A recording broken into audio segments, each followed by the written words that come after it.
Okay, this is a question from Amy. Amy says, "Hi Tabitha, I've been in a larger body now for over a year, but I still feel cold a lot of the time. I've wondered if being at a low weight from the past can still be the reason, like damaging my circulation.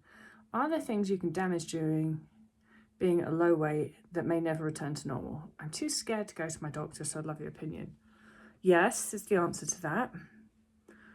The body is pretty miraculous, I will say that. And I think that overall, we can restrict for years and years and years, put our body through hell, and they just bounce back. You start eating and your body works really hard and sorts a lot of stuff out. So I think that our bodies are really incredible at recovering. And I'm very surprised at how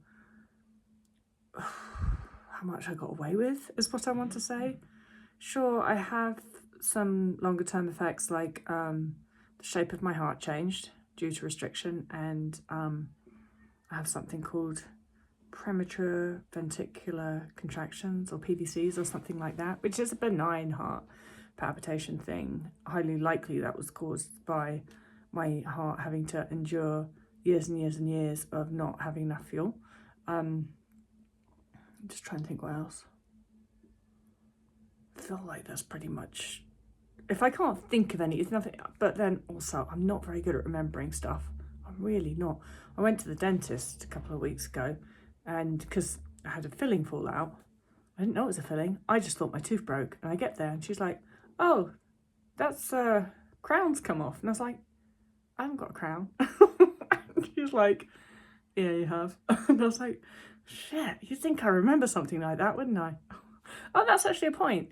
I do think I've probably got, my teeth are a bit weaker than maybe they would have been if I hadn't spent years and years and years making my body have to sort of like leach energy out of them.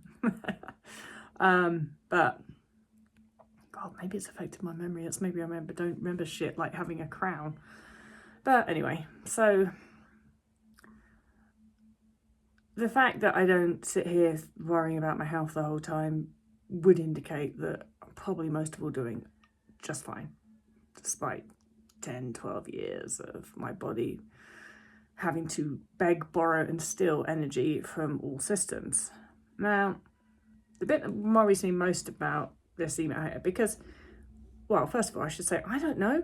I don't know what's going on with your circulation. It absolutely could be something restriction related. I don't know. You do have to go and get checked out for that sort of thing. You can't ask somebody on YouTube about that.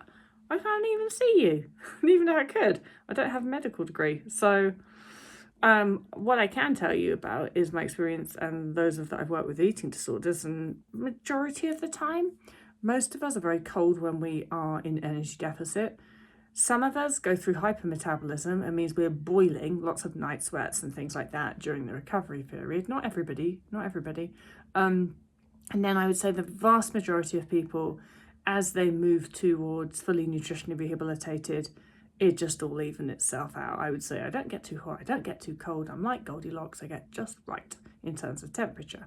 So that's the majority of people. So for me, for you saying, okay, I'm still really cold the whole time, could be something related to recovery, could absolutely be something not. It could be something that has maybe happened with your circulation. It could be a genetic disorder that's completely separate from your eating disorder. It could be a ton of stuff. Like, I don't know. You have to go and get checked out. The thing that worries me about what you wrote there is that you're too scared to go to your doctor. And I wonder why. Maybe you're scared to go to your doctor because you're worried that you'll go to your doctor saying, "Hey doctor, I'm cold the whole time. Could we have a look into what's up?" And the doctor will be like, "You're eating too much." Because they love saying that.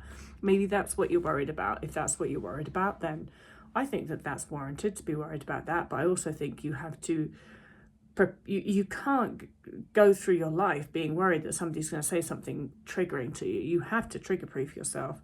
You have to psych yourself up and be like, "I can go to the doctor and the idiot will probably tell me that I'm eating too much." Doctors aren't idiots, don't take me literally. God, you know what I'm like, guys. Anyway, the doctor will probably tell me that, oh, I should be eating more greens and less chocolate and things like that.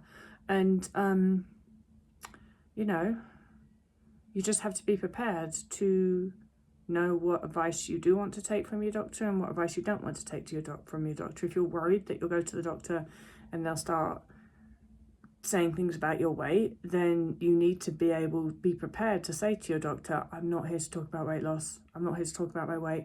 I'm not here to talk about the weight that I've gained. I'm not here to take your advice on anything to do with food or diet or my weight, and hope that they will respect that and keep bringing them back to the topic that you do want to talk about. You shouldn't have to do that. It's shitty that you have to do that. It's just the reality.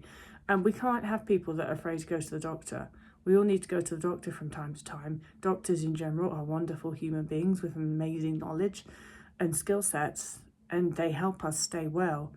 So we have to be able to go to the doctor, but we also have to be able to advocate for ourselves. And that is really important, guys. You can't be not going to the doctor.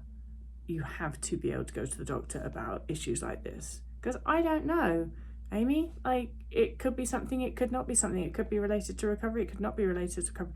Don't know. You need to go and be looked at by a doctor. All right, bye.